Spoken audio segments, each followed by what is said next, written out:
Now it's recording. Hey. Ladies and gentlemen, boys and girls, welcome back to another Sporting160EN Podcast. This is podcast number 67. I'm joined with three great friends as always, starting off with Steph. Steph, how you doing, bro? Yeah, I'm doing pretty good. I've been washing my hands a lot with soap, with detergent, with anything we have, vinegar, oil, and batata frita, everything. But I'm doing good.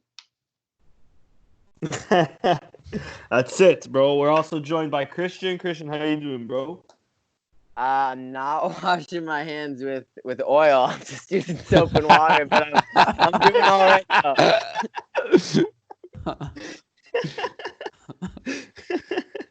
And finally, last but not least, we're also joined by Nando. Nando, how you doing, dog? I'm doing good, man.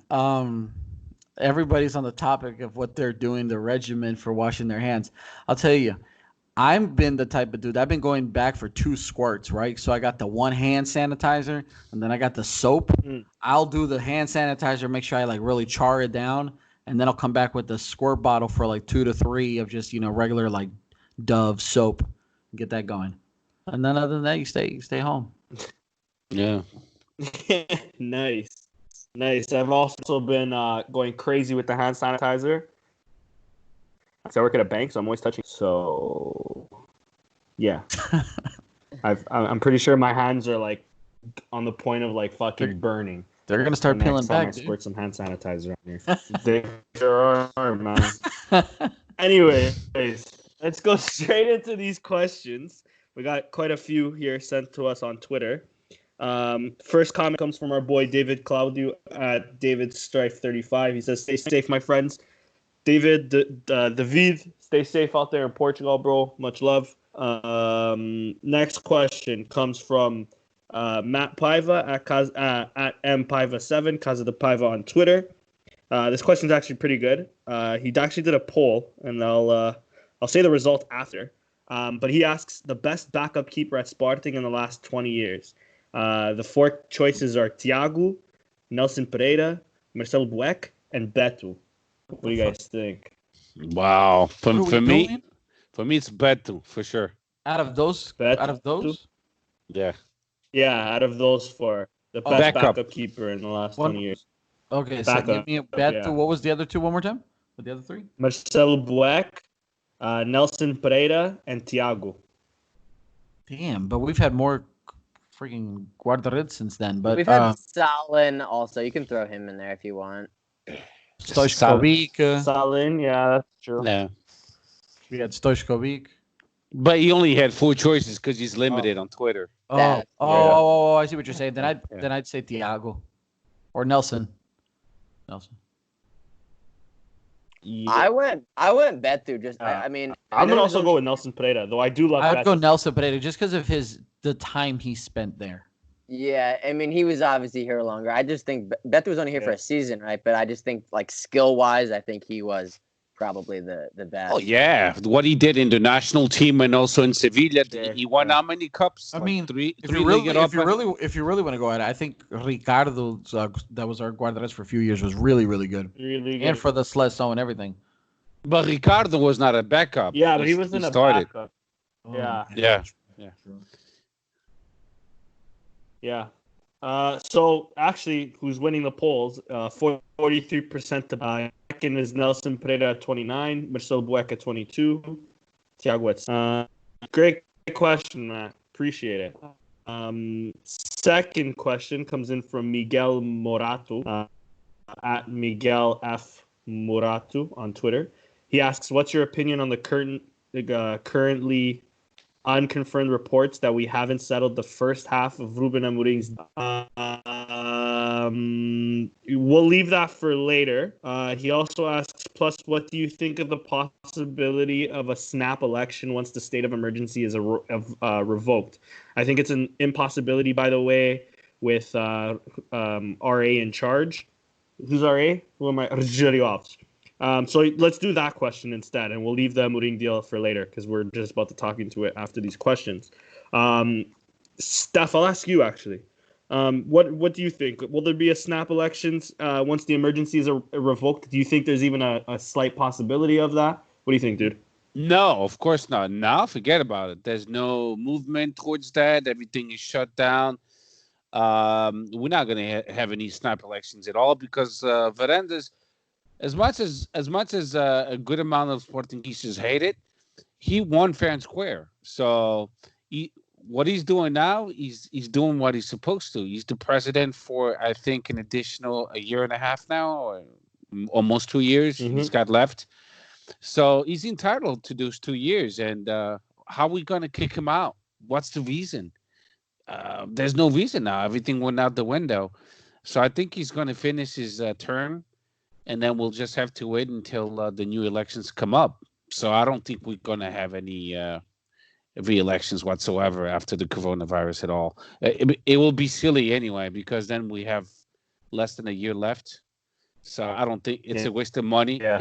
These things are expensive. So, and there's no, to kick somebody out, you need a reason. I mean, we just went through this shit with, I know it's way different, but with Donald Trump, the president of the United States, when they wanted to impeach him, it was a shit show. It was a circus, and for nothing. He still stayed as the president because and the same thing in a club, you need to have valid reasons to acquit somebody, to dismiss somebody, and we don't have. Even a movement that was going around, they didn't have any valid reasons for. It's not that easy, because if it was that easy, then it would be a shit show every fucking fiscal year. No, we're not gonna have it. Yeah, Not only do we not, and with this, we don't have a valid reason, right? But we also know that we don't have the amount of votes, so we would have to have the valid reasons substantially enough so that the people that don't carry as many votes, we would have to get more and more of them going out to vote to still overcome it. You know what I mean? Because we would lose it to the older population. I'm gonna disagree because I'm gonna take the 2013 Godinho Lopes episode. So basically, what happened was they didn't really have a per se specific reason back then either. It was just like general fuckery, similar to what we have here. We would, if we were trying to get rid of him, it would just be like general incompetence, general fuckery overall. And basically, similar, signatures were gathered. The amount was presented to the MAG, the Mesa de Assembleia Geral, and they said the same thing. They said, "You guys don't have justa causa. You guys don't have just cause to do this."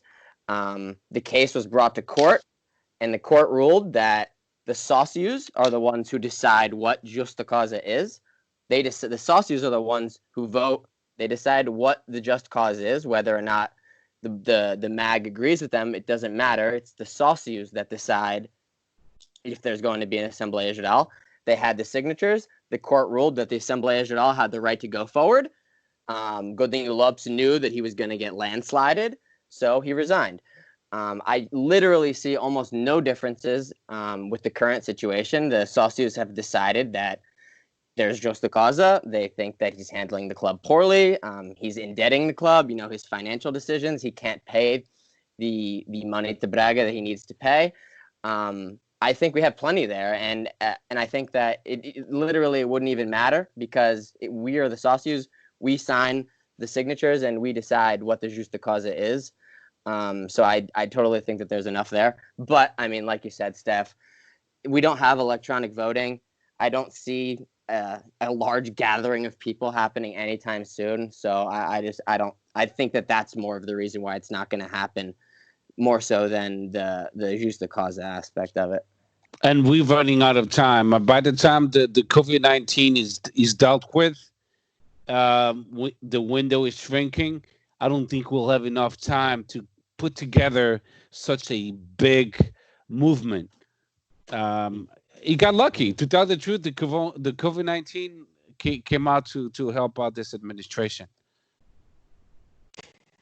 And they're doing a great PR too with him what's the word? Doctor volunteering to like hospitals and shit like that. Yeah, exactly. Woman the ain't dorme. journals are running with it. Woman ain't dorme. Exatamente. Old 12 hours shifts and 12 hours at Sporting. He doesn't sleep. He's like a vampire or something. That's what Abala wants you to believe, at least. Hey, you let him finish the anyways. term, and that's it. I mean, it's too late. Yeah, I agree. As much as I think there is just cause there. Me too. Listen, Rogério Alves blocked it before this crisis happened. I doubt he'll even lift anything right after this crisis is over. You know, if it's even over in the intermediate future. So I mean, let's be realistic. Now it's not the time to even think about these things because they're laying off people, working out 40% pay cuts and 50% pay cuts. It's not a time to think about that. Exactly. Last comment, this is more of a comment. It's quite a few comments. It's from PM Rider-esque, as in Esquire, at still PMR Rider or PM Rider-esque, ESQ. He says, maybe less of a question, but more of a statement. By the way, esque is Esquire. It gets painful when you read it out loud by the letter each. Okay, whatever. Maybe it's time to accept that for the club to survive financially, costs have to be cut. Woeful financial mismanagement has gone on for too long. Liga NOS isn't in a place where you can live beyond your means without CL qualifications every season. It catches up, and when it does, you hope you still have some family silver to sell. Porto are in deeper shit than us, but that's not saying much.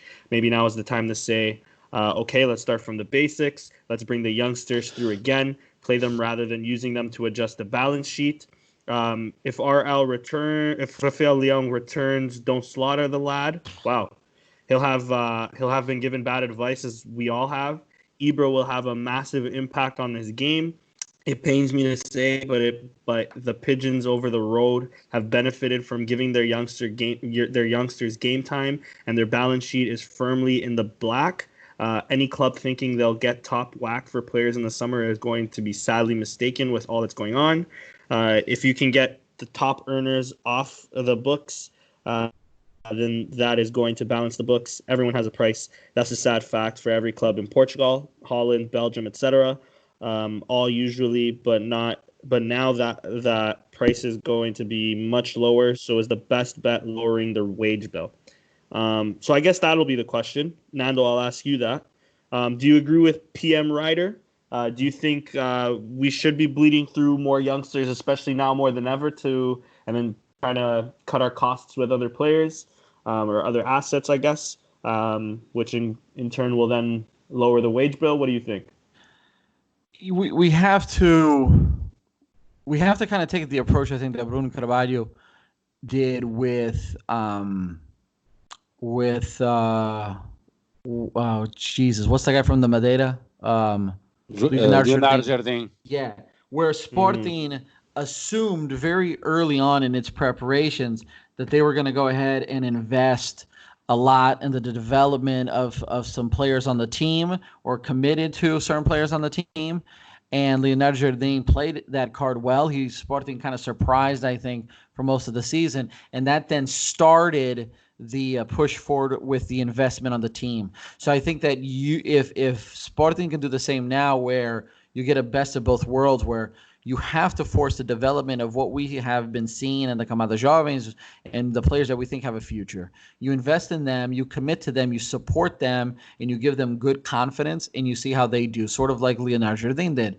And then from there, if that works, you can then start to infuse, in my opinion, the team with some strategic, upgrades and so forth, and go that way. Because if you don't commit the young route, then what's the other option, right? We're going to have to spend more money to bring in players to kind of work with the already existing players that are costing us a lot of money, man. I think that's a much more extreme case, in my opinion. Fair enough. See, I think that this. All right, let's move on. Let me just say one thing. I mean, I think that this. Go for it. My bad. No, it's all good. I think that. I mean, this is like I totally like understand this school of thought, and I mean, a lot of us were kind of looking forward to this aspect of it, right in the aftermath of 2018. the summer, looking into that 2018, or I guess that would have been 2018-19 season, we thought this was going to happen. This is what should have happened 2 years ago. And then if we did this 2 years ago, we'd be in a better position than we are today. But we didn't do this 2 years ago. Obviously, we still have good youth players in the academy, out on loan. There's plenty of players that can be integrated into this team. And if you're going to fucking finish 4th, 5th, like you were this season anyways, I think that we could have finished 5th and played Bragança instead of Dumbia. Does anyone seriously disagree with that? So like the opportunities have been there for this to happen, but like we spent 2 years just kind of like hanging out in limbo, not really doing anything, kind of just being in like an amorphous blob, bringing in loan players, not really having an identity. And it's just, at the end of the day, it's just time wasted that we could have been doing this plan all along. I agree with Chris, and this is such a good question, and I agree with both Nando and Chris with everything that you've said. But I'm just going to say the following: if you guys been following our youth, meaning the under 23, under 19, the under 17, they screwed the pooch. They were out of the championship round. The under 15 was actually the ones that they were doing the best. The under 19 lately they were doing better, but they started really bad. And as you guys both all know, the under 23 were doing poorly lately with the Lionel Ponce. So is our youth good enough to be in the A squad? That's the question. Maybe a couple, if but that wouldn't guarantee that we would be, fighting for the title race. I don't think so. We would be maybe fighting for a 3rd or 4th or 5th spot. Exactly, but we were going to be fighting for that anyways, I guess is the point. Yeah, I guess is the point. Yes, if you wanted to develop players, but it's very dangerous when you put those kind of players. They used to play in not even in the second league. Now they're going to play with malicious players, meaning with more experience. Then they come from an under 23 league and under 19, and now you throw them to the Wolves. They're going to have a tough time. It's going to have to be a good mesh of young players with experienced players, and that we'll talk about it. Ruben Amorim, and I think he's got a niche for that. So we'll see. We do have some good youth players, which I would like to see coming back to Sporting. They would loaned out by mistake. Huge mistakes like Bragança, but Bragança and Dumbia, they play 2 different positions. Hopefully, Pelinha will be considered and stay at Sporting. But if they pay him 20 million, Sporting's got to let him go because it's a lot of money. But we'll see. I think the way we're at right now, 15 million, he might be even going. 15, I think 10 million every club is thinking the way we are thinking. Let's use the youth because they're not going to have a lot of money. Everyone's going to be broke. Yeah. Agreed. And I hate to say, Benfica looks better in that aspect. They have the best Benfica's quality. Been looking better in the last few years. I hate to say it, but I have using their youth. Yeah, the academy. If you look at the national teams, the Portuguese national teams, they heavily been called. They've been calling heavily the Benfica players. And they've been doing pretty good in the international championships and all that too. So, and for example, right now we don't even have a player in the Seleção at Sporting. Bruno Fernandes is gone. We don't really have that guy anymore for the Seleção. So no. Hey, it might have the 3rd string goalie. Yeah, the 3rd string goalies for the under 21s because Luis Max doesn't even get the start in the under 21s. No, he doesn't. No, he doesn't. All right. Thank you guys for your questions and everything like that. Again, please make sure to follow us on Sporting160_EN on Twitter. Anyways, we'll go into the first topic, which we sort of touched upon on the questions, but we'll really dive in now. The layoffs. Sporting plans to lay off 86% of their workers, as well as guys like Varandas, Rogério Alves, other people from the administration taking a 50% pay cut. And is it the players that are getting 40%, right? A Mhm. 40% pay cut? Yep. Yeah. So yeah, all because of the coronavirus, of course, coupled with also the fact that news came out today that we have not made any payment for Ruben Amorim as of yet. The 12 million euros or whatever it was, we failed to make any payment there. So that's also taking a toll on us financially. Start this one off with you because you've been the one reporting it more on Twitter. What are your thoughts? What have you read? And yeah, your overall opinion. Yeah, so I guess where do we even start? So I guess we'll start with the layoff. Yeah, it's unfortunate. I feel for not only for the workers who are unable to at Sporting, who are unable to do their job, people who work in the stadium on game days, people whose job is to cut the grass at Alcochete. I mean, all these jobs are they're pretty much they're not able to do them right now because no one's doing anything, no one's playing, no one's going to the stadium. And it's unfortunate that Sporting's in a position that I really don't think that they are able to pay these people without having gate revenue coming in. Clubs like Liverpool and Tottenham, who furlough their staff, they can fuck off. They have billionaire owners. It's just embarrassing when they do that. But our club, I mean, we don't have a billionaire sugar daddy. So it's unfortunate. I think that, I mean, Portugal it has a decent social safety net, so I hope no one goes hungry or anything like that. And I hope that all these people can get their jobs back once things get back going again eventually. But for the time being, yeah, it's a hard time for everyone. The flip side, though, is that Sporting just spent 10 million euros buying a coach that they can't even put down the first payment on. And then people would probably turn around and say, oh, you got 10 million to buy a coach, but you don't have any money to pay the staff. No, they don't have the 10 million to buy the coach either. They don't have money. They don't have money for fucking shit. So the fact that they spent the 10 mil is even more irresponsible. I mean, we shit on them endlessly after that. I mean, that was one of the most insane fucking decisions that like anyone has ever made. And it's pretty funny actually because they say that they haven't made the payments because the coronavirus is affecting their means of being able to make the payments. But I mean, that's just propaganda because so basically how it works is Sporting had to pay 5 mil by March 5th, and then they have to pay 5 mil by September. So the first 5 mil was due 2 days after Varandas signed. So I believe he signed on March 3rd or March 5th. So the money was due either the 5th or the 7th then. Coronavirus lockdowns and stuff, in Portugal at least, wasn't until the 13th. So did they have any means of being able to make that payment? Hell. I think they went into they knew that they couldn't make the payment.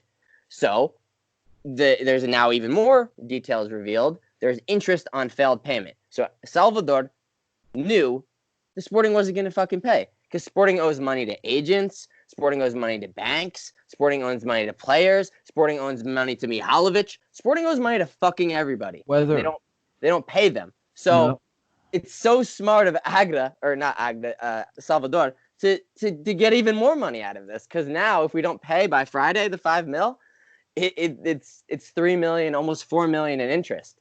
So I mean, at the end of the day, Ruben Amorim could be up in like 17 million if we fail the first and second payments and have to pay the max amount of interest. I mean, 20 million for a fucking coach. The Bruno Fernandes money is gone. It is gone. It is never even gonna get here. It was by far the most irresponsible decision I think I have ever seen a president of Sporting make in terms of purchases, of staff, of players, of contracts. If this fails, it's single-handedly going to be the worst decision by far, right? Everybody's going to have to agree that was the worst decision ever to spend that amount of money on that of an unproven player, or I'm sorry, coach. And even if they were fucking proven, that's still ridiculous. And even if this works, you can't sit here then and still wholeheartedly say that you believe that that was a perfect decision made from above because it worked out and then we end up making money on him or we sell him or something like that. Because that is such a far-fetched like possibility that you still can't ever recommend somebody make that fucking call because it's absurd, man. Sporting, I don't know. We're so dependent on so many things, but that was a horrible decision. Yeah. Steph, I guess we can also talk about the Ruben Amorim as well, but your opinion also on all the layoffs as well that's happening. Good on Varandas for cutting 50% of his salary, or what do you think? Well, the 50% and 40%, I believe it's only for April, May, and June. And then if everything goes back to normal, if everything goes back to normal, then they'll see everything go back to normal as well, the salaries.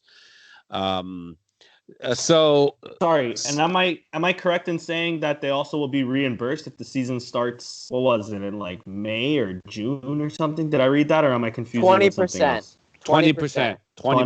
Yeah, 20% only. And if they qualify for the Champions League next season, they would get the other 20%. Yeah, which we know that's not. Right. Yeah. I consume a merda. So the layoff, we saw it coming a long time ago. If there's no revenue coming in, then how are you going to pay your workers? You can't. You just can't. It's not only Sporting. You look across the Portugal, not even Portugal, the world. Everyone is laying off. I mean, the United States, everyone is laying off. But when you get laid off, the good thing about getting laid off, you qualify for unemployment, so you'll get unemployment. It sucks for everybody, but it's a good move by Sporting. You have no money to pay them, so you have to lay them off. Or whatever money you have to assure that money is your safety net to start building the next season. Because if you spend it all now, next season you're fucked. So I think that was a smart move, and you'll see there's more clubs doing other things. There's clubs, the Campeonato Portugal, they completely just letting players go because they just can't afford them at all. So I think the laid off thing was something that was expected. The administration cutting their salaries in 50%. I call them on Twitter, and they did it. So that's a good move. I respect them for that. You have to lead by example. You can say, "I want you, and you to cut down on your salary," and then you still get 100% of your salary. That doesn't look good. The 40% that the players agreed upon, that's also respectful. I like that. Now on Ruben Amorim, the 10 million. The 10 million, I'm only going to understand that if we become champions of Portugal. If we become champions of Portugal, then yeah, I'll say it's a good investment. But if we don't, then it's a bad investment. Good, but could also be still a stupid investment. Champions by win, Steph. He signed a 5-year deal. If he wins the title in 5 years, it wasn't worth it still. In 5 years, that's I would say yes in a way, but let me just finish. The 10 million it's on a coach it's risky because he's not a player, it's a coach. He hasn't proven anything yet. He doesn't even have the license to be a coach on the pitch. He has to sit down and not even he can speak. He can do nothing, and he's not going to have it for a little while. One worse than Silas. Yes, he's one level below. And he needed an X amount of games under his belt to qualify for the next level, and now he's not going to have it because of the COVID-19. So meaning that that's delaying the whole thing. You just don't.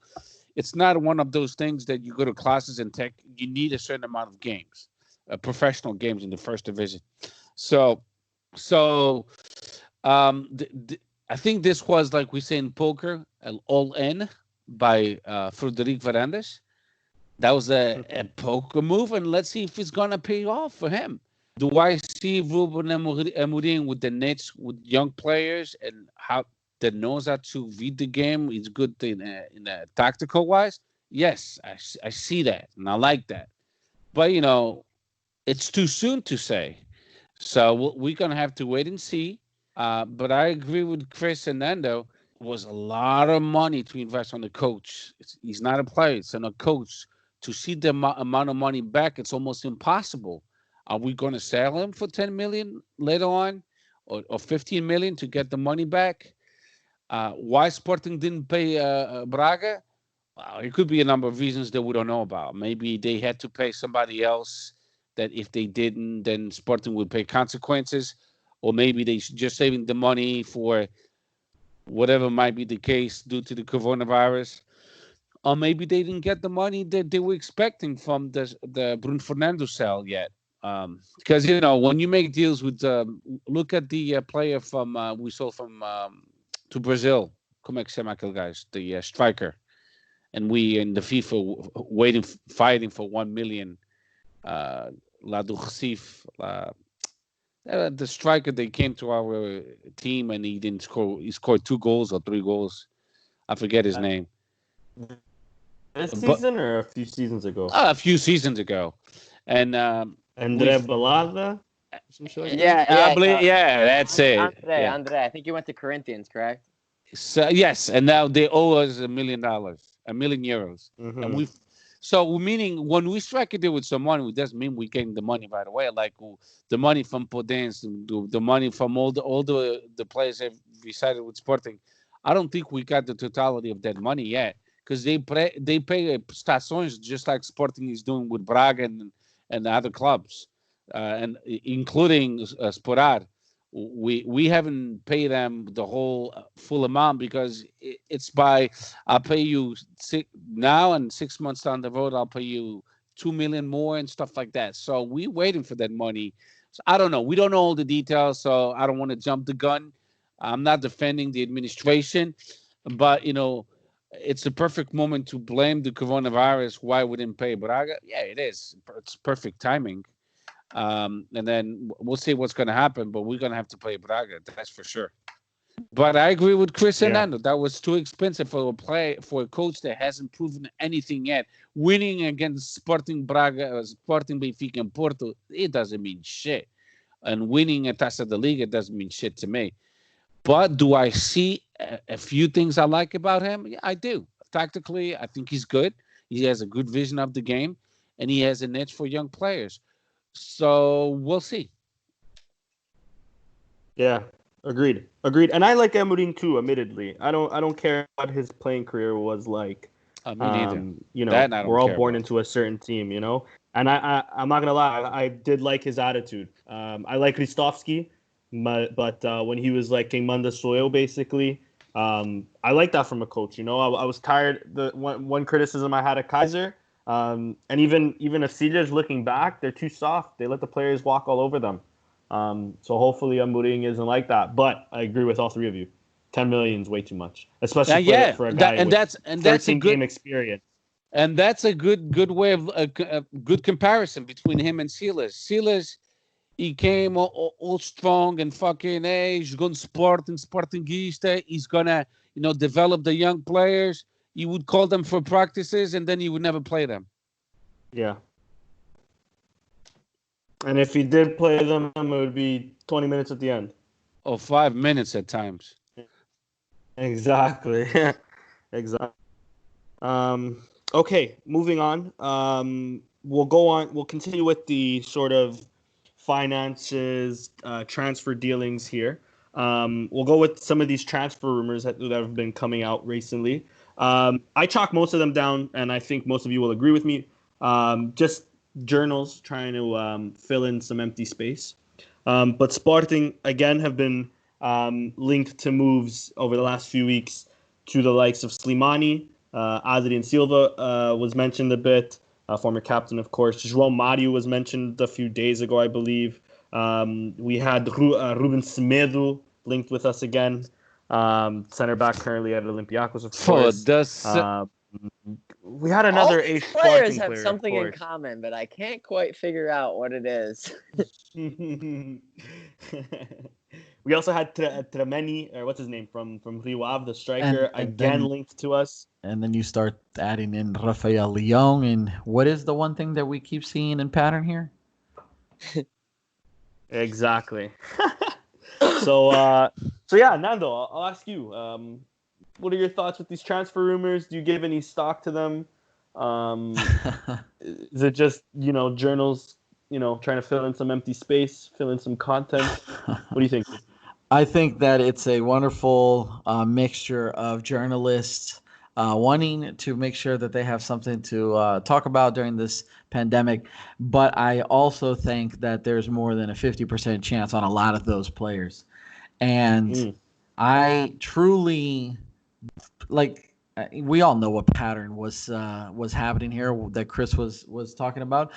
Every single one of those players had some form of of uh, of a way that they left Sporting after the Taconelco shit, and it would not surprise me one bit if Varandas figured out a way to spin it, convince these players to come back to Sporting because let's face it, a lot of them where they're at right now, it doesn't seem like it's going anywhere.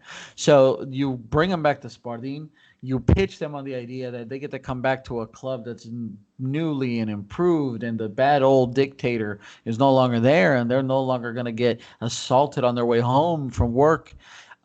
You tell them that, and you get back in your Fernandez, and you play a wonderful card. You say, listen, while I inherited shit, I was able to sell or to, recoup money on. And then also, by the way, I was able to bring them back after Sporting already benefited from them, and then we benefit them again. So, yeah, man, this shit's whack, and that's how I truly feel about the situation.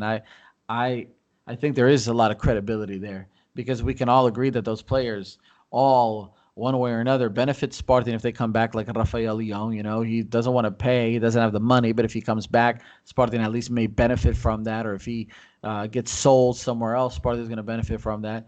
And then you got these other players that, let's face it, Adrian, João Mario, Slimani, they're all very good players. They would all be very huge improvements over what we currently have. Yeah, fair enough. I would agree. We'll get more into Rafael Leão in a bit because it obviously gets a bit more complicated. But yeah, I would agree with you there. I'm going to read you through some names that we tweeted not too long ago, basically with deals expiring for our main team and loans that we have out to come back. So the one that also has an extra talk about him is also Jeremy Mathieu. If I'm not mistaken, his contract does run up by the end of the year. But there's also been a lot of rumors with him retiring. Chris, I'll give this one to you. What are your thoughts if Mathieu retires? Your thoughts on our back line? Will we cope without him? Because even though he's 36, I'd argue he's been our best center back for the past 3 seasons since he's come. What do you think, dude? Yeah, so I mean, he did do that interview with that French paper a couple weeks ago, and he did say that he was going to play for one more season. He just was deciding where that one season was going to be, if it was going to be back in France, or if it was going to be here. I'm assuming those are really the only 2 options. I don't think he's going to pull a crazy one and go to China or some shit. But or might be MLS, like Carisu. or MLS or some crazy shit. I really don't see that. I think it's basically between Sochaux and Sporting. So yeah, I mean, I'd love him back. He'd be a solid anchor, good locker room presence. I think everyone would want Mathieu back. Agreed. I'm with you. Steph, I'll ask the 2 loan deals. It's going to be a quick no, but Yannick Bolasie, Jesse Rodriguez, what do you think? I think Bolasie has a 4.5 million option to buy, and Bolasie has and Hesse has a 7 million option to buy. You like those deals, Steph? No, I mean, puta que pariu. No, I mean, no. They shouldn't have come to Sporting on loans. I only agree on loans at Sporting when it's a player that has to prove himself, a young player. Now, players like that at the end of their career, it's a bad loan all day long, all day long. They have nothing to prove, and that's what they did. They went to Portugal, curtiram Lisboa, o melhor restaurantes, melhor comida portuguesa e o caralho, and they didn't play shit. Bom tempo, praia. Nah, it was a bad deal. Caprica. It was a desperate move by Veranda and Hugo Viana at the last minute, and it bit them in the ass. Bad deals. Yep. No, they can go fuck themselves. Agreed. Steph, I'll give you one more before moving on to Nando. Diaby. There's been also some rumors circulating that even Amorim wants to have a look at him. Fast kid. You think he should? Or kid. He's almost 30, I believe. But what do you think? Should we have a look at him? It would have been better than most we had this season, without a doubt. Yep. I agree. I know that when he left, he gave us a bad taste in our mouth with Peseiro and with Marcel Kaiser. But he was indeed fast. He just needed to correct a few things, and if he's willing to listen to his coaching staff and correct those little things, then I think he'll be a valuable and important player in our squad. He's not worse than Hesse. I'll give him that. No, not worse at all. Than Hesse. Nando, the next three I'll give you. Misic, who had some rumors of some potential problems going with PAOK not wanting to pay us, even though a few months earlier they were saying that they activated the buyout clause. A few weeks ago they were saying that they didn't, and now Misic might be on the way back, and Sporting and PAOK would negotiate a different price. Forgetting the price, do you think Misic should come back to Sporting? What do you think? Should we sell him? Yeah, get rid of him. I didn't miss him one bit. I haven't missed him one bit. I didn't think he was anything special. I don't even think a guy like fucking Daniel Podence is special. And shit, he has their moments. They're gone. Get some money out of him and move it. Agreed. We also had Lumor Agbenewu. I don't know how to pronounce his name. Left back from Ghana. Had a decent preseason with us 2 years ago, but hasn't really been given the opportunity. What do you think? Cunha potentially going? A guy we can look at, or should we cut our losses with him as well? So, how much time did he end up staying with Sporting? We bought him from Portuguese. I believe it was still Bruno Carvalho. The left back. George I know here. exactly. Mm-hmm. I don't think it was anything special, honestly. That was a panic buy. That was a panic buy in January, I believe. Wasn't Jorge Jesus still the coach? He was. Yes. So that to me was when these fucking coaches kind of almost like they need to satisfy a certain quota, and they go around the league and they just pick up these random players, and then sometimes they work out really well and sometimes they're just shit, but because they weren't really expensive, we kind of push them off to the side. I think that was like one of those hopes for Jorge Jesus, like, let's get him something that hopefully he can work with, and see, he doesn't, he sucks, he's not playing. Jorge Jesus didn't want him. No, of course not. I don't think he did. I think that was and they a threw him out there Carvalho, to see what Jorge Jesus would do with it. Jorge Jesus didn't want him and didn't give a shit. Nope. In my opinion, this was a buy for the future because he was a young kid and he was doing well at Portimonense. It was just, I don't know, like Jorge Jesus. I don't know if you like Jorge Jesus when he would never really play youth like that. It was sort of like, you gotta like, I don't know the word I'm looking for. Like, you gotta have a certain experience. You gotta be like 25 and up if you want Jorge Jesus to even consider you sometimes. And I think that just was the case with Lumor. And we also had a Cunha. We had Coentrão that season. We didn't really have space for him. But yeah, I'd agree. I think we should cut our losses with him as well. And last but not least, last fullback for you, Nando, Bruno Gaspar. Had a decent season at Olympiacos this season. I believe there's an option to buy, but if they don't trigger it, do you think he'd have a spot for us here at Sporting? I wasn't even sold with him in his first go round. He was horrible. He barely was horrible played last year. I know, dude. Like, he barely played. And he sucked when he played. So again, I don't see how can we trust that player that he goes from being that bad to another country and suddenly just improves and suddenly comes back and he fixes what's wrong, or that he comes back and mentally he just suddenly trusts the team, so he's gonna do his best. Like, the fuck? You can't trust that shit. You can't go from being that bad to that good. If you're that bad, there's something that's there, and it's more mental than it is probably skill set, and in my opinion, not worth it.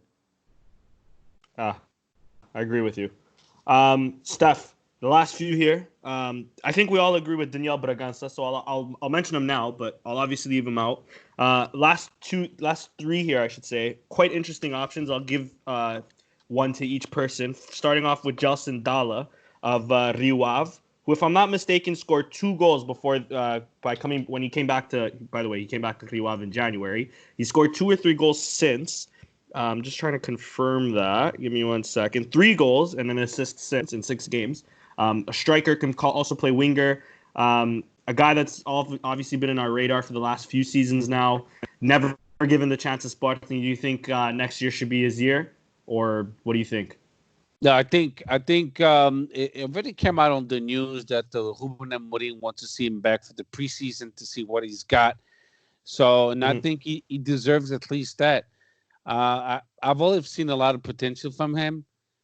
So give him a real shot. Let's see what he's got.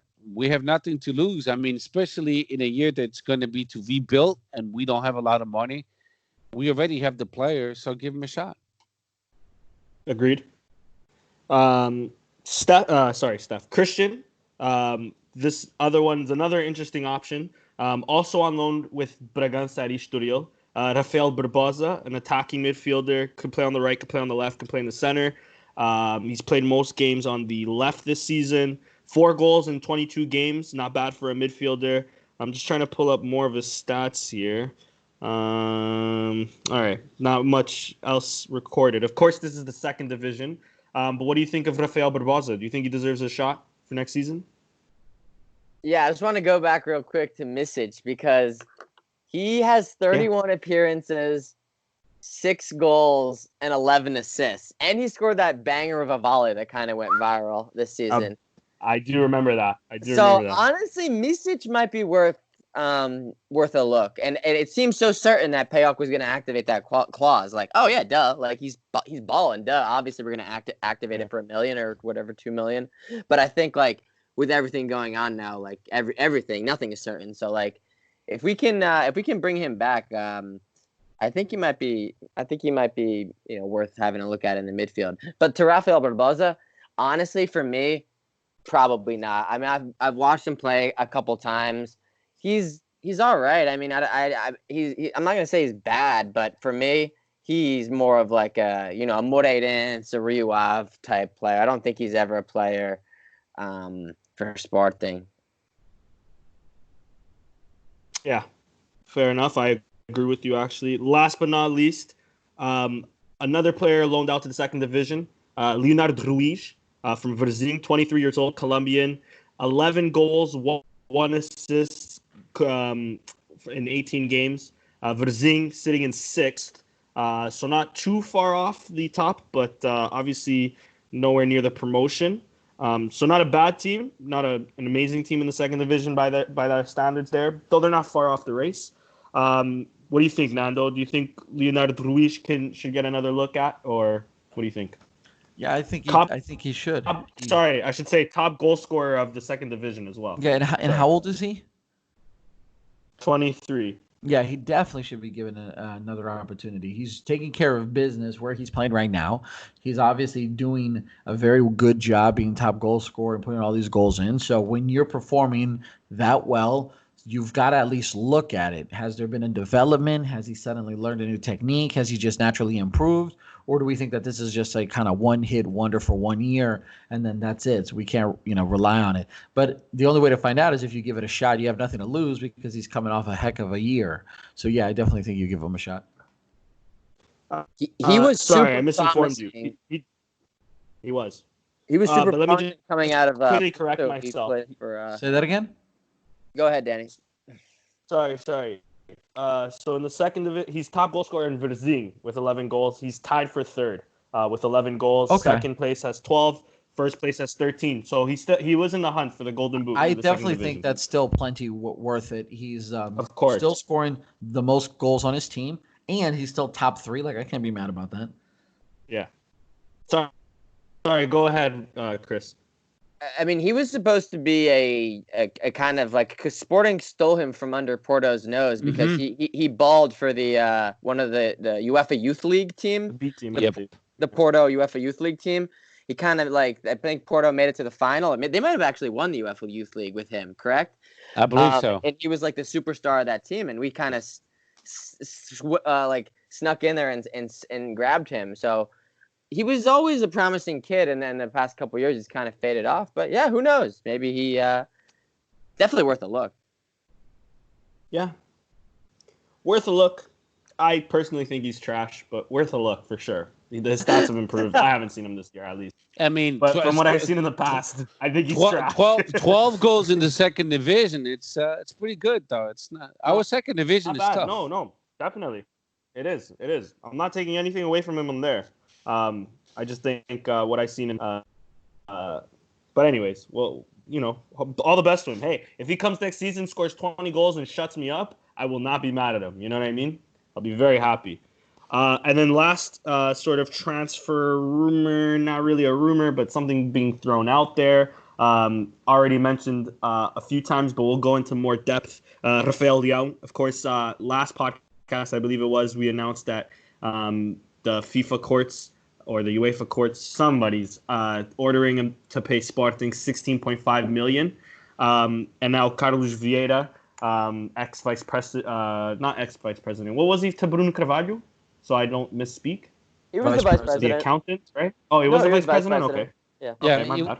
Yeah, they have 5 vice presidents. Don't ask me why, but yeah, they have what they have. It's the president, 5 vice president, 5 guys, and 2 suplentes, just in case if somebody dies or something. Just in case, hey, somebody gets coronavirus, bro. I guess. Comes in covered. And then you wonder where the money goes. Yeah, exactly.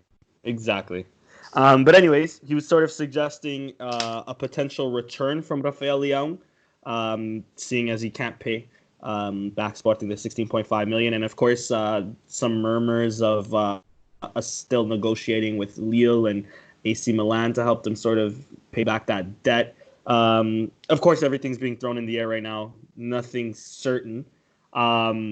Steph, I'll start off with you, and then I'll go on to Christian and Nando as well. Your thoughts on this, and if there is any truth on him potentially coming back, do you think we should accept him with open arms? Okay, so first of all, the decision from the court system, impeccable. Because if you read the whole thing, I think the documentation was like over 300 pages. I didn't read it, but I did look at the what the Portuguese media put out, and also I listened to our good friends of Sporting160 and Pedro and João. They dissected the whole thing, and you guys should listen to the podcast. I think this was like 3 or 4 podcasts ago, and they spoke about it in detail, and basically they found Sporting guilty, and for the first portion of the court, the decision court, which Sporting has to pay him back 40,000 euros, and then they found the player and the agents guilty because, or not the agent, the player. In this case, it's always the player, because it was proven that he could have worked out everything with Sporting, and he tried to come back to Sporting. And when you read the whole thing, there's text messages going back and forth saying, yes, I'm coming back. And that got him in trouble. So if Rafael Leão wants to be upset, he should be upset his father and his uncle. Because o acordão, that's how it says.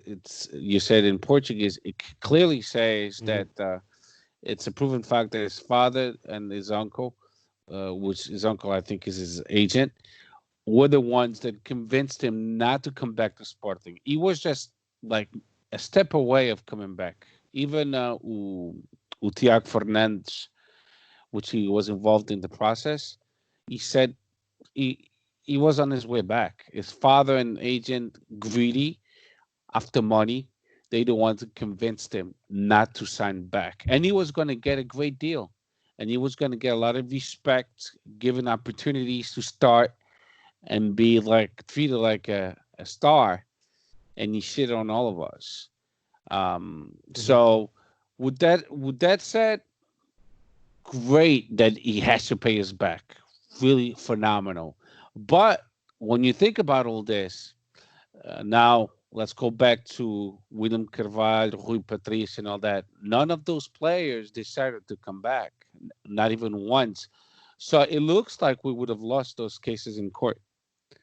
So when players, when fans were being aggressive, saying, "Oh shit," we should have gone all the way with these players as well. None of them tried to come back. Only Rafael Leão, and that's why we won the case against him, because it was proven in court that the Sporting lawyers had enough evidence, text messaging, emails, all that stuff, witnesses that he wanted to come back. So that's why he was penalized. I just want to make it clear that maybe the deals we struck with William Carvalho, with Gelson Martins, with Rui Patricio, actually was the best thing for Sporting. And I'm not trying to put Frederic Varandas on the pedestal, not at all. But now, when we see this last case with Rafael Leão, it looks like Sporting would have lost. And then finally, what Carlos Vieira said, it was just an idea. He doesn't belong to Sporting at all. He's not part of the administration. He's as much as we are. He's a fan. He used to be, but he's not. So his idea, if you step a potential back, candidate, I should say. Well, sorry. When Varandas finishes his term, he's still the president, and he will be. For sure. Yeah. So for sure. So for his idea is not a crazy one. If you step back and you put your emotions aside, what he's saying is this player might not have the money to pay us. So instead of losing the player and the money, let's try to get him back and negotiate, a deal that will benefit us, Sporting Club Portugal, and get the player back. I see what he's saying. Now, if we do a little bit of investigation, if Sporting does a little bit of investigation, they see he does have the money to pay us back. I would like to see the money back. If we have to withhold his bank accounts, seize his bank accounts or property or cars or whatever you might have, and it totals 16.5 million, then go after the money. But if he does not have the money, it's not a crazy idea, and I'll leave it at that. I'll let Chris and Nando give their opinion as well. Fair enough. Chris, what do you think, dude? Yeah, that's a great explanation of everything, Steph. And I guess for me, bringing him back and, what he did and, he's being a ratu, all this stuff, I don't disagree with any of that stuff. I mean, his dad and his uncle are money-hungry jackasses. But at the end of the day, who signed the contract at Lille? Rafael Leão. I mean, he had to do it. So, I mean, yes, he's a stupid kid, whatever. Maybe it's not all his fault, but I mean, there's a middle ground. Some people say, he's just a stupid kid, whatever. Some people say he's a total rat. I never even want to look at him again. I say that the truth probably falls somewhere in the middle there. In terms of actually bringing him back logistically, I mean, I'm just curious how it would even work. I mean, the man just signed at AC Milan last season, signed a deal valid for 4 or 5 seasons. How is he gonna get to Sporting? And what incentive do Lille, who signed him for free and then shipped him off for 22 million? So basically, Lille made 22 million appear out of nothing. So they think we're legends for this one, and AC Milan, he's currently a player on their roster. I mean, they invested a lot of money in him. He's, say what you want, but he's a young, promising striker. They wouldn't have paid 20. They paid 22 million because he had a great season at Lille and he's only 20 years old. So I just don't. The part that I'm missing is how he gets to Sporting. I guess maybe. If the court makes him, I don't know. That's the only solution. Yeah, I mean, it pulls into question everything. Maybe the court rules that the contract that he signed at AC Milan is void. So maybe a court has to rule that his contract is void. Yeah. But what I think here is, so basically the number is 16.5 million. So Sporting is getting 16.5 million. If you can bring Rafael Leon back and then sell him, say AC Milan, you want him? 25. You know, like, I don't care if he's here or not. I just want what's best for Sporting. So if him being here is going to be too much of a distraction, it's going to piss too many fans off, it's not going to be worth it, he's bad in the locker room, whatever the fuck. I mean, if bringing him back and then turning around and flipping him is something that's on the table, I fully support that. And I mean, it might piss people off at first, that he's back or whatever, but at the end of the day, it's what's best for the club. The money is what's best for the club. So if he's not able to pay that 16.5 million, but I don't know, maybe Manchester United is able to pay 16.5 million, we're going to get the money that way, because Manchester United can actually pay 16.5 million and a 20-year-old kid can't pay 16.5 million. So I think the most important thing is getting the money, no matter what means that is. And maybe it means bringing him back for, let's just say the crazy scenario happens, the court rules that his contract at AC Milan is void and he comes back. I mean, we have Sporad and Menz. I think he's better than Menz. So he's the second best striker on the team. I mean, maybe he plays for a season and then you turn around and sell him in January for 20 million. I mean, I don't know what it looks like, but I'm not opposed to the idea. I'll say that much. Yeah, I'll chime in really quickly. I'm with you. I think the money's way more important.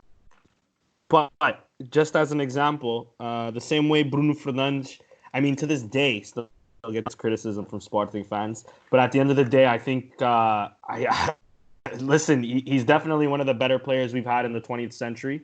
Some people can make a case that he's been one of our better captains throughout the years as well, even though he rescinded his contract. So, I mean, of course, redemption is still on the cards, and I'm with you. If he comes back, scores 30 goals, wins us the league, I won't say all is forgiven, but people forget would forget about it. Exactly. People will definitely forget about it, or at least at worst, he has like a mixed feeling in the fan base. That's what I would say Bruno's at, even to this day, mixed. But I'd say Bruno's mixed. I think he's at like an 80. He's at like an 80-20%. 80% like him, 20%, and even 20 is a little pushing it. Maybe like 15-10. Yeah. But yeah.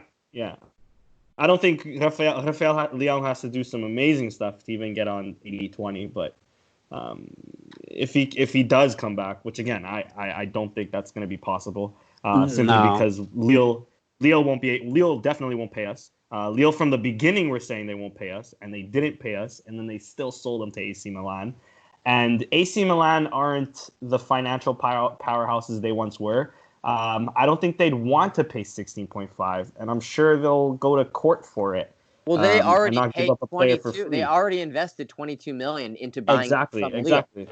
Yeah, exactly. So why would they give up an extra 16? It makes no sense. So yeah, but we'll see. We'll see how this plays out. It'll be interesting to see if he does come back or any of that. But Nando, your quick 2 thoughts on this? I'm gonna be the one guy I know I'm alone on this. I don't want him back. Go for it. I don't care if Sporting benefits somehow from this. What I want is for Sporting to use this as an opportunity to put the foot down on shady agents, dads that overstep the boundaries. I want Sporting to use this as an example that when you push your client or young player to do things that are obvious across the board to not be the right decision because you're that greedy, this is what Sporting does. They will take you to court. They'll make sure you don't get away with it, and most likely will refuse to do business with you. And your player is not worth that hassle, because Sporting cannot continue to allow themselves to be manipulated, used by agents like George Mins and all of his freaking little hands that he's involved in. George Mins has nothing to fucking do with Rafael Leão, with Lille, and with AC Milan. And he's coming back because Sporting is begging. Sporting is on their knees asking George Mins to use his magical hands and to conduct some kind of business where he still makes a hefty amount of money, and Sporting makes a lot less money than what they could have if they just learned to stand up for themselves and to stop doing shady business. So I want nothing to do with him at Sporting. I want Sporting to use this as that example. And I could give a damn about the guy. He really, really pissed me off and how everything went down. I said it when we talked about it months ago. I wish him absolutely no success. So it is what it is. Don't get me wrong. I feel the same way. But if I'm part of the Sporting administration, and then they say, "Listen, we ain't got no money to pay you," I'm gonna have to look at another deal for the better good of the club. Mm-hmm. And that's what I think Carlos Vieira was saying.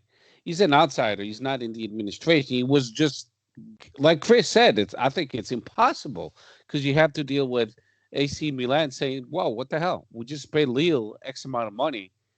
He's our player now." Unless Lille and AC Milan, they work out a deal that they paid the $16.5 million to Sporting, which I think that's the most logical idea. A court would have to tell them to do it. They won't do it out of their own goodwill. Exactly. Because if you think about it, if the player says, "I don't have the money," then he makes 1.4 million euros a year. I'm just going to put that out there also. Okay. Which, 16.5 is a lot of money. So he's going to have to save every penny he makes the next 14 years and then give it all to us. Exactly. Because who made the money? Lille made the money. Mm-hmm. AC Milan paid Lille. So Lille and AC Milan, they're going to have to work out a deal to pay Sporting, but they don't have to. Let's put that into perspective. They don't have to.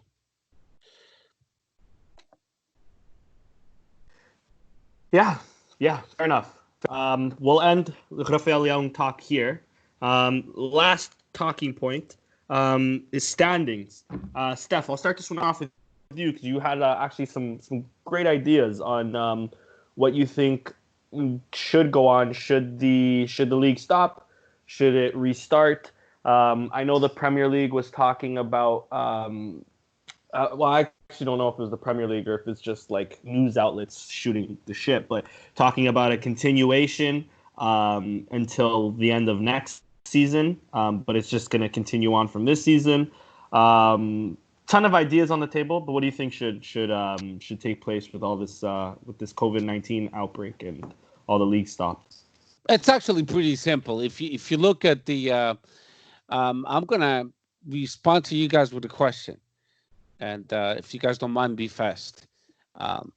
Who should be in a normal season? Who's champion of England, of Portugal, or France? Who's the team that deserves to be champion of those countries? Any country. What do you mean? And like that's the team itself? Yes. Who deserves to be? You're saying champion? that there's always a certain amount of repeat winners, and we usually know what teams are going to compete for the title. So who deserves to be the champion of Portugal, France, or England in any given year? Well, I mean, you know that Portugal is always going to be whoever comes in first, right? Benfica. Okay, so who's the most regular team? Am I correct? Recently, it's been Benfica. No, so no. What I'm saying is, whoever finishes the season is the champion of a certain country. No one has finished their season, so no one should be champion of any country. That's how I look at it as a ethical point of view. If you look at how the rules are built, is whoever won the first round and the second round of the standings. In Portugal, we have 18 games, and then 18 the second round. First round is 18, and then the second round is 34 games total. 34 games, 17. Mm-hmm. So no one finished the 34 games. In England, no. They're 11 games short, I think, right? In Portugal, at least. In Portugal, we have 18 teams, so it's 34 games. Yeah. So in England, they have more games. So no one finished those games, all the games in England. So no one should be champion of any country. That's my perspective, because ethically, that's the way it should be. Yeah. Because you didn't finish, the season. So it should be the standings that we have now in place. Because some people say, well, Liverpool should be because they have 25 points in advance. That's your personal opinion.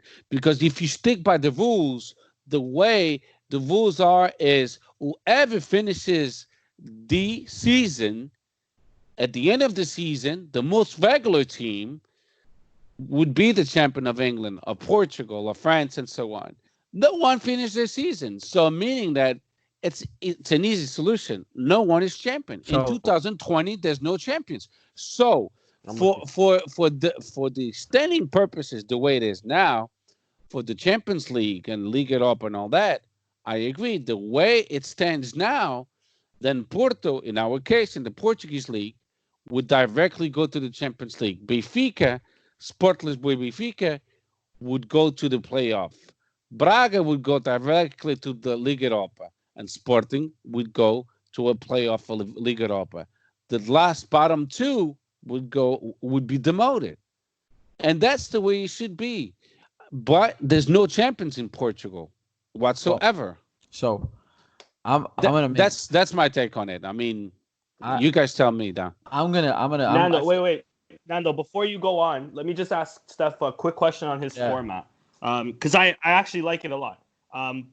Maybe it's not a great example in terms of Portugal, the league tables, but my question is, what do we do in terms of relegation? Because obviously there's nobody that's been legitimately relegated yet. Of course, Desportivo de Chaves have 13 points, Portimonense have 16, and there's quite a bit of a gap between the two relegation spots and then Paços Ferreira with 22. But for example, if we go to like a country like the Netherlands, who have they have AZ Alkmaar and Ajax. Not Ajax. Ajax tied for first. But of course, you're saying that there's no champion, and I'm with you. But then in terms of relegation, they have they have 16th that gets relegated with 26 points, and then they have 15th that stay alive with 26 points as well. They're just ahead on goal difference. So what do you think we should do in terms of relegation? Especially in Portugal, should it just be set that Desportivo de Chaves and Portimonense go down? Should there be no relegation? Because if you're saying no champion in the first division, I guess there's no champion in the second division, correct? What do you think about that, dude?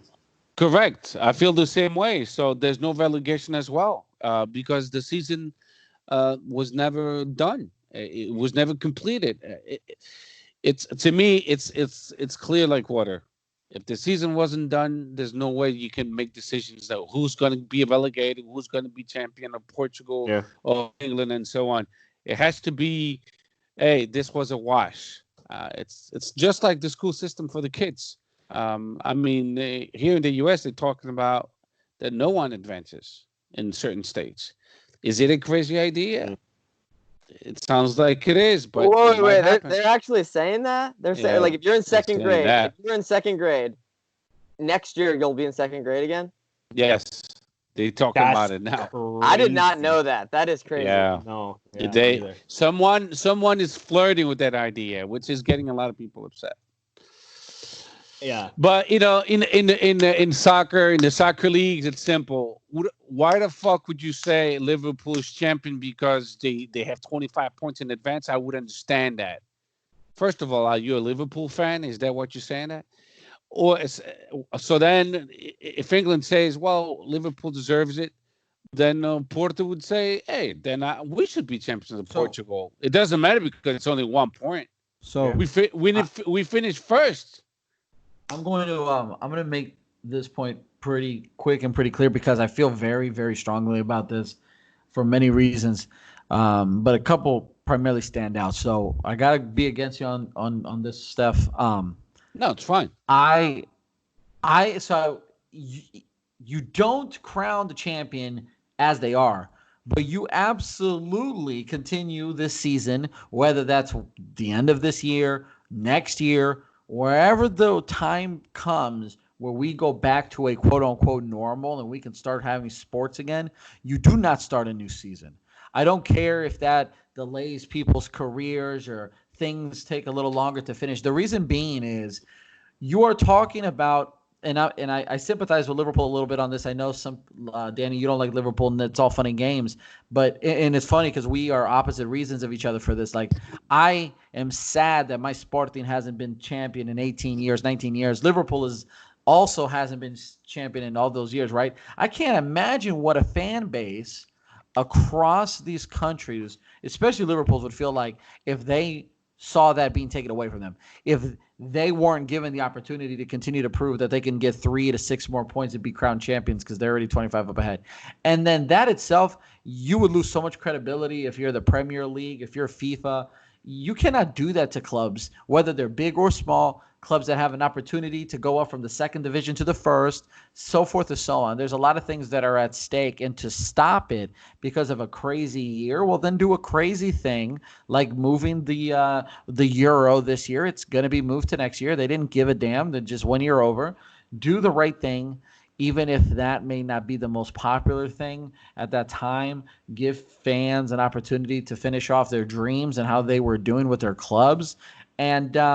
And that's it. It's as simple as that. That would solve so many problems. You'd have a champion, a rightful champion, and then you'd have all the correct promotions and demotions, Champions League, Liga Europa, etc. That's my opinion, man. I'd be pissed as hell if Sporting had a chance and it was taken away from us because of a fucking crazy shit that everybody had to deal with.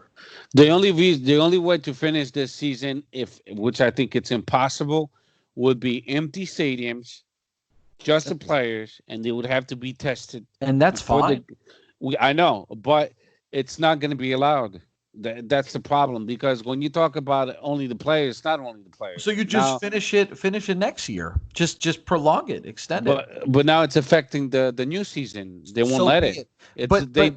They won't let it. They would have to get to a point where they would have to understand that what's happened right now with the coronavirus, it's so crazy that no one in their rightful minds, as much as they want to admit it, could have prepared for this perfectly, right? Exactly. So, this is why this season is a fucking wash, because people forget that we had the Second World War. But it wasn't that made teams suck against Liverpool. I don't give a shit. I don't give a shit about Liverpool, Porto, Paris Saint-Germain, Juventus. It sucks for them. It does. But the season ain't over, so you don't deserve to be champion. It's that simple to me. Bro, because look at the second. Look at a good spot. We would just accept that, or we would say, okay, I would accept it. Yes, people are sick. Like I'm accepting it now. We finish in fourth as we stand now, and that's it. We finish in fourth. In the Second World War, but let me say, many countries didn't finish their championship in the Second World War. Let me ask you this then. And for 5 years. We didn't. France, Germany, everyone involved in the Second World War didn't have any champions. I'll make this really quick. So let me ask you this, right? You said one of your biggest arguments there was that then it would affect next year. Why the hell? It's not me. I know how they think. But yeah, sure. But then my saying is, like, why is it that we're okay to do that now, right? Everybody had to deal with the coronavirus. Everybody was performing well or poorly without any knowledge of any sickness. So nobody could even use the bullshit that, like, oh man, there was players that were sick and that's not how they normally perform. No. They performed as they did until they found out that shit, this is going around, so we got to stop. So I don't want that excuse. But the primary thing is this. We are able to accommodate Euros being pushed out a year. We're able to accommodate World Cups suddenly because of the interest of money, flipping seasons where teams across, for example, Europe primarily, will already be halfway through their season, stop for a month and a half, focus on a World Cup, come back in a month and a half. But a European, it's a month long. Sure, but see, that's what I'm saying. So why are we accepting that changes can happen? If they want to, they can push this into next year. They can then figure it all around, man. Look at Brazil. Look at Brazil and South America. Those dudes play soccer almost year round. I don't even know how they're able to do that, but it looks like they're playing every freaking 4 to 5 days. A Libertadores is over, and a month later they're qualifying all over again. They don't. Well, I'm not disagreeing with you, but what you're saying is no conference, no country will agree with it. Every country will say, hey, if it doesn't finish this year, then never mind. Let's start the new season. No country will say, let's prolong this until next year and finish 10 games in fiscal year 21 for fiscal year 20. They just ain't going to do it. Do you think people would be more likely to accept it if they reached an agreement as to how often they were playing? Like, for example, a game every 4 to 5 days to speed it up? Because they mentioned that, and they were heavily criticized. Why? My goodness, why? Because they would be done by May. The season only ends around what, April, May? And Sporting was one of the clubs that criticized it right away. And I understand why, because now you need another preseason. The players, they stopped playing for how long? Bro, but that becomes a preseason. It's very like but then even if they get 2 weeks to come back, they're still more susceptible to injuries coming back, especially playing as frequent. That's the thing. That's why I think a lot of clubs will agree to it. How they felt about that. Players that worked very hard to take their team to a very good spot would be devastated and say, "No, I'll play through this shit." Oh yeah, the players were the ones complaining. Take a guy like Bruno Fernandes. Bruno Fernandes, I never really seen him not down to play. He was always down to play. It's more on like the owner. Like I personally wouldn't want, if we still had a Bruno Fernandes on the team. Right now we have a bunch of fucking clowns. So who cares if they get injured? But if we still have Bruno Fernandes on the team, I wouldn't really want us pushing Bruno Fernandes to play every game for the 4 and 4 days, every single game. Like he's bound to get injured within the net. And we have 10 games left? Yes, correct? Something like that. Yeah, 10 games. So it's too much of a risk. It's too much. I think still the only thing for Liga Europa, you're still competing for something. Yeah, I was also going to say that too. The Liga Europa still has money to make. Champions League still has money to make. I think they're going into the quarterfinals, right? If I'm not mistaken. Or was there already a first? Some of the legs have been played. Not all of them, but like I think that was only a third of them have played the first leg. No, Champions League played. Atletico Madrid and Liverpool played, right? The first leg. Yeah, but Liverpool got eliminated, right? No, that was the. Because remember, Liverpool got eliminated. Right. Yeah.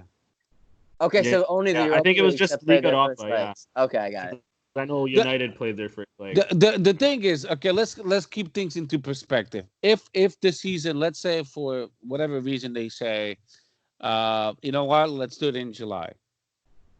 I think there's a real shot they could finish it, and then I agree with Nando 100%.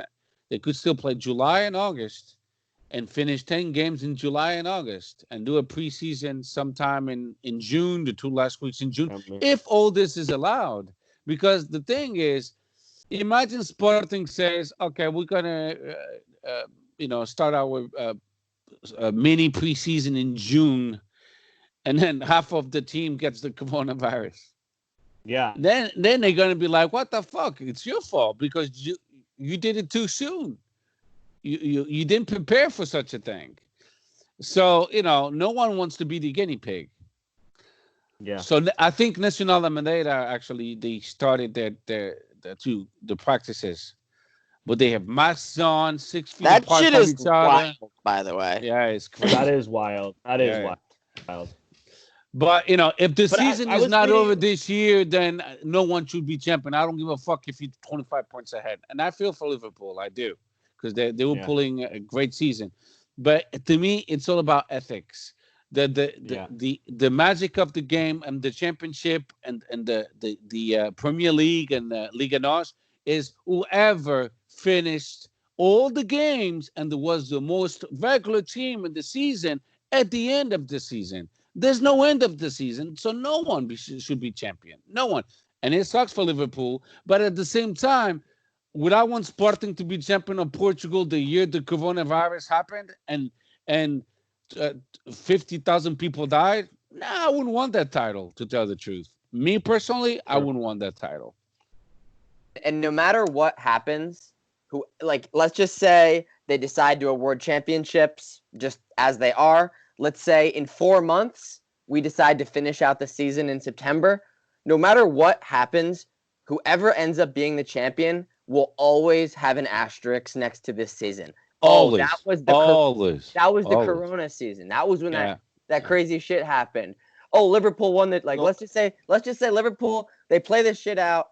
It finishes in September. Liverpool breaks their spell, and then they don't win again for another 20 years. People will say, "Oh, they won, but it was the Corona season." I don't give a damn because I would tell people that they can suck it because everybody performed and acted the exact same way every single day.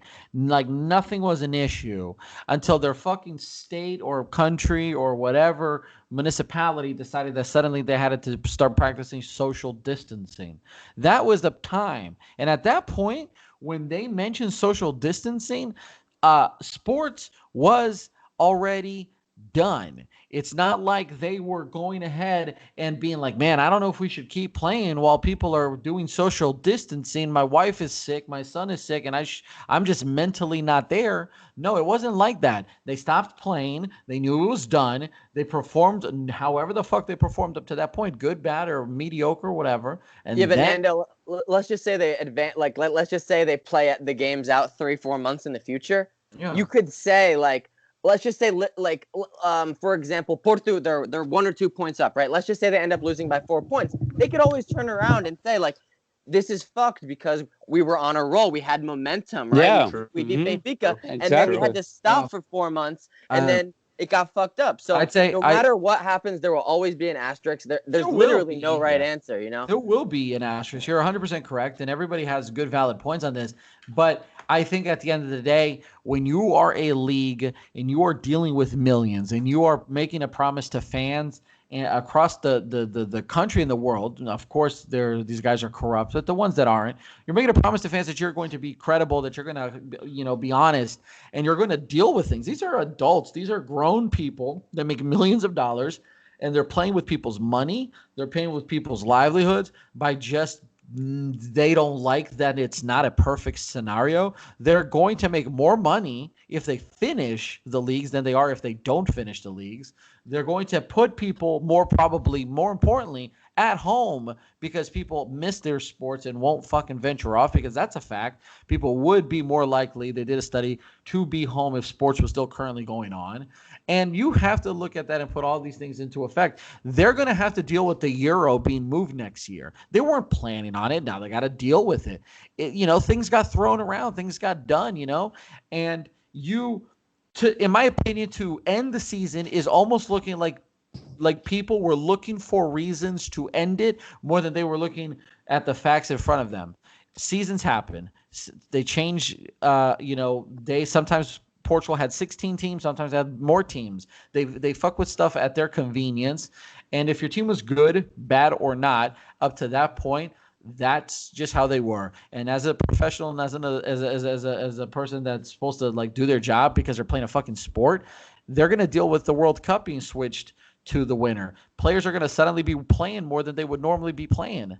And what are we supposed to do about it? Put the asterisks at that season and say that year Sporting didn't win, or if they won because teams like Porto and Benfica were tired because they had to deal with the World Cup in October, November, December. Come on. All I'm saying, and Nando, you got an excellent point of view, but like you just said now, if you put this additional 10 games, Portugal's 10 games, other championships, other leagues, it's more games because they have more teams. So then the other season will be delayed. And like you said, the European Cup, it's next year. The Olympics and all that, it's next year. All that fucking thing. So you compiling more games, more injuries, it'll never end. The only quick remedy of this is let's see if they can finish this summer. That's why Sporting already gave the vacation to the players. They already took their vacation, meaning that at any time, if they giving the green light to restart the season, the Liga NOS season, they're good to go in the middle of the summer. That's it. They've done their vacation. So if they're able to finish this summer, great. But you have to cut it loose. At one point, you have to say, what's the deadline to finish the 2000 season? Yeah, August. It's the deadline. After that, forget about it because we're not gonna have time. Fine, I can accept that. I was just about to say. I can completely accept. Okay, I have no problem with saying that. If you set a deadline like that, August, fine, hard deadline. If it's not done by August, it's not done. It's not going to get done anyways. I will not accept the people that were very quick. And I know that there's going to be fans out there that we love this sport more than any other sport. This is probably the thing that unites us the most. And as much as we may hate that team or love that team, we know how we would feel as Sportingistas if we were in first place. It doesn't matter if it was 1 point or 25 points, but if we knew we had hope, because damn it, we're good at doing math. So as long as the math is there, we have a shot. And you would tell them, you guys have a shot until August. But to tell teams straight up the bat, look, you know what, we're not going to even think about it. We're not doing it. It is what it is. It doesn't matter if coronavirus is turned around and people aren't dying as much. It doesn't matter that we figured out that there's a vaccine. We're just not playing anymore. That would be doing a disservice to fans that spend the money to come to the games, to watch and to idolize players, fans that live this and would have a memory to share with their family and friends. And fuck it, if it was me with Sporting and they took that away from me, dude, I would be so miserable for so long, because I know how good it's going to feel when we win that next one, whether that's 19 years, 20, 22, 26, it doesn't matter. You can't do that to people. No, but no one is doing this to people. It just happened. This is out of everyone's control. Exactly. Until August and then cut it loose. Yeah, I mean, I think a lot of people are arguing. Very few people. We're some of the very few people that can actually argue from a position of principle, because our team really doesn't benefit one way or the other. No. But all the teams that are in first place want it to end now. All the teams that are in the relegation zone want it to end now. Like, people just want what's best for them. So, you know, and I mean, that's understandable. I mean, if we were in first, what would we be saying? We'd be like, come on, like, maybe we should just end it. You know, whatever. It's very difficult for people and fans of clubs, because being a fan of a club is literally a conflict of interest. You just nailed it, Bo. You just nailed it. You said that every team's going to want what's best for them, right? There's very few teams out there that at this point, Sporting maybe can say that, listen, we're going to finish where we finish because we suck. But at the same time, if we finish fourth, that'd be like a W, bro. We literally don't even deserve fourth. I know, but like, but it's like I said at the beginning of the podcast, the coronavirus saved Veranda's ass. Yeah. But you look at a Porto who's in first place. They're gonna say, "Fuck it, I want to end now," right? Benfiquistas are gonna say, "Hell no, it better not end now because we think we're gonna finish it first." There's a lot more scenarios like that where both teams are the teams that are competitive throughout the top 5, 7 positions. You have an agreement that they want to continue to play because they think they can change their course. I agree with Benfiquistas on this point of view. Like I agree with Portuguese as well. But the thing is, some Benfiquistas were saying that the champion should be determined by the one that finished in first place in Primeira Volta. Okay, that is insane and just exactly proving the point I just said. Exactly. So lampião. So you're saying disregard all the other fucking 7 games you played afterwards? Disregard the 7 points we dropped in the last 2 months? I know. Yeah. Come on. That's great. And I'm going to say this. I was actually, you said the Portuguese probably don't have much of a pull the way we're going to finish this year. Hell, I'd almost say we do, because if Ruben Amorim just sucks it up, you know, trying all these kinds of things, and we finish on an absolutely horrendous end of season, that's going to dictate a lot for next year. More importantly, it's going to dictate a lot for Varandas' future. His $10 million man can't perform well in Sporting, doesn't look good, and we've been wanting this man to leave. I hate saying it, but we may be messing out on either Ruben Amorim going on a complete tear and winning a bunch of games and putting Sporting in a Europe position, or him sucking it up and suddenly our way out of Varandas is right there in front of us. Listen, that's a hell of a win-win. But that can always happen next season as well, though. Yeah, but this whole thing played off in favor of Ruben Amorim, and why? Because, I mean, so far he hasn't lost for Sporting. Am I correct? So far he hasn't lost. No, but let's say he fucking fucked it up. The last 10 games we have left, he screwed it up, and we finished in 6th place. He would start the season of 2020-21 very shaky. Sportingistas would be putting pressure on him. Now, clean as a whistle. What is he doing? He's watching tapes of players, He's scouting them, watching them on video, all the loan players. He's got all the time in the world to be the best scouter at Sporting ever. This played out on his benefit as well. So Ruben Amorim next year, he could actually put together a good team. He could be picky. I want Dala back. I want Bragança back. I want Misik back. Don't sell him because he pulled out a great season in Greece. I want him back. I want Ruiz because in Varzim scored 12 goals. We don't need to spend money because we don't have it, but we have a lot of quality out there, which I wanted back. I want Rumor back. You know, who the fuck knows? So this actually played out okay for Ruben Amorim. But going back to the championship title of each country, this year should be a watch for every country if this season doesn't finish, just like the Second World War. In the Second World War, we had no champions of a lot of countries. It's treated the same way. Yeah. Me personally, if Sporting was in first place with 1 point and they gave the title to Sporting as a Sportingista, I wouldn't want it. I would say I don't want my club to be known to be the champion of Portugal when 55,000 people lost their lives with the coronavirus that year. And we didn't even finish the championship. We'll be the laughing stock of Benfiquistas and Portistas. And Portistas will be the laughing stock of Sportingistas and Benfiquistas if they win the Portuguese championship. We're going to be like, vai para o caralho, meu. Foste campeão quando as pessoas estavam a morrer, a sofrer, e foste campeão neste ano. Vai-te acabar ao caralho. No one will respect them, ever. Yeah. So why would you want to be a champion when thousands of people are dying? It goes beyond my understanding. And more important, it's also just a timing issue. If this was over in a few months or like a few weeks, I should say, like a month or two, perfect. Why not restart the season? They still get the break, seeing as there's no Euros. They get that little break, maybe even get a break in August. Instead of the season starting in August, they can start in September. But the way it's going, I highly doubt that would happen. And then the only issue I see UEFA having with this as well and FIFA having with this, if they want to delay this and to play out this season, would be, okay, Euro 2020 was already affected, right? If we delay it long enough, it can also affect 2022, where Qatar has already put, I don't know how many millions into it, because they, it's some of the millions they have on the table and on the balance sheet, but there's also money that they obviously put into FIFA's pockets to get this World Cup. So there's a lot of factors already in play, and Qatar is already also debating on whether their World Cup's going to be in December and stuff. I think long term, this has to be done soon for us to even consider playing the remainder of the season, playing the remainder of the Europa League. I think the best solution, I'm with you, Steph, the best solution is just call this a wash.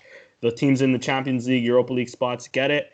It's a shame, and I feel more of a shame, not so much for Liverpool, who's 25 points ahead. I feel more of a shame for the Leeds United, for example, who last year got to a playoff just to lose and not come to the Premier League, who are now in first and who have been killing it this season. For the Farense, who have put, quite a substantial amount of... Leeds loses out on 100 million euros by not getting promoted. Then and I feel for them. I feel for them, but it's the best solution, I think. You don't allow promotions and demotions, and you sure as hell don't allow people to go to Champions League and Liga at all, but based on how we hypothetically would have finished the fucking season.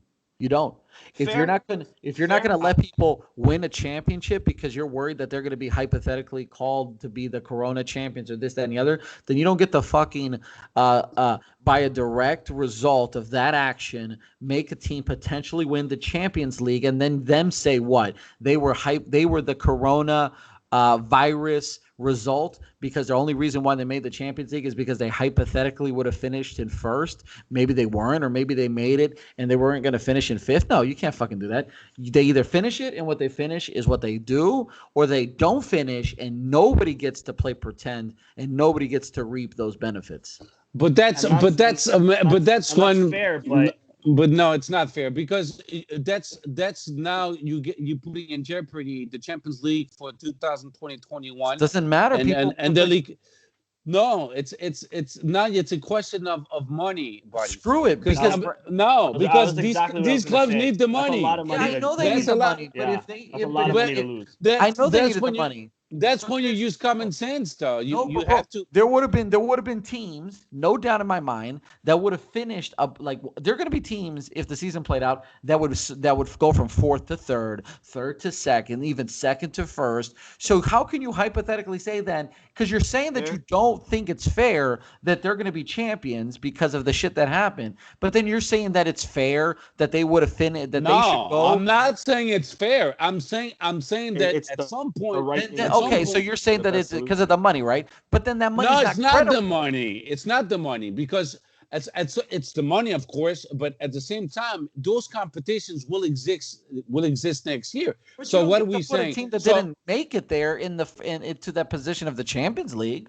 Yes, they did make it at the final of those standings, but they were not champion of Portugal because they never finished the season. But since they never finished the season, then that's not accurate. So what are you proposing then? Then nobody. Give me your solution. You don't go. So there's no Champions League. Nope, there's no Champions League. There's no Liga Europa. No, of course. That's silly. No, you don't because you know why? That's not going to happen. Fernando, you're not being a lot of money there. Think about it. FIFA makes so much money. They're so greedy that if they are. But it's not about FIFA on this one. This is about the UEFA. The TV contracts that they already paid for. UEFA made those contracts already paid. You still figure out the money because if you're that greedy, so what are you telling me? You're telling me that UEFA is going to suddenly refund all the sponsors and all the teams that already spent money for a season that never ended? They're losing money now. So they're losing money now because Sporting TV is not paying the clubs anymore. Exactly. They stopped paying them. But what happens? There's no games. Did though? But what about os gastos que já tivemos?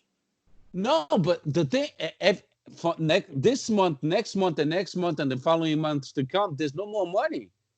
That's it. It's done because there's no games to play. So if you're saying that next year there's no UEFA, no FIFA, no games, and no Champions League, no Liga Europa, everyone will lose, including Sporting, Benfica. So if there's no money, that's a large. But if there was if there was no money to continue to pay the players for games not played, then you as sure as hell can continue to pay the players their discounted rate for games that are now being played or would finish being played after the coronavirus. They would still continue to get paid. They just wouldn't get paid because of coronavirus. If they were able to acknowledge and accept that that's what would happen to their cut, then they sure as hell can honor and accept what would happen. They would continue to play because they are getting paid. I think that you quite frankly open up an unprecedented what ifs and an unprecedented of how can you then trust the UEFA or FIFA or whoever because it's not going to be just Portugal. It's going to be a lot of countries across a lot of leagues, bro. And I'm saying for anybody who was affected this way across sports, whether that's American sports, baseball season, basketball season that's not even being done. This is affecting a whole world. So money's already been wasted. And if you're going to say, no, you don't get to be champion because you're not going to finish the league.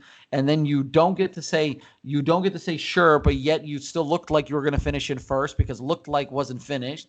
And then you also don't get to make teams make that money that they were going to make because they didn't earn it, bro. I'm not. Listen. I live in Middletown, Delaware. I'm a little peon, a sports fan, and I don't make any decisions whatsoever. So all I'm saying is, for Porto to say, for someone to say Porto is going to be champion of Portugal, 1 point ahead of Benfica with 10 games left, it's actually to me not logical at all. Now. If next year we're going to have a Champions League or not, based on the standings we have now or based on 2019 standing, that's up to the UEFA and the Clubs League to make that decision as well. They're the ones who will have to make that tough decision. But we're going to have a Champions League and Liga Europa because that money is going to help a lot of clubs. But it's going to help in clubs that didn't earn it legitimately. No, they did earn it because typically they finish on around the vicinity. Are we saying typically most of the an average of winners? Or are we gonna say like for example Leicester, who never wins shit? No. I agree with you. So let's say you're the one making the decision. What would you do? I honestly would say that we have to finish the league, or at the very least, like I said, the bare minimum that I would accept is a concise agreement across everybody. Are we done by August? Are we done by October? Are Well, we done? we spoke about that, and we all agreed 10 minutes ago. Yeah.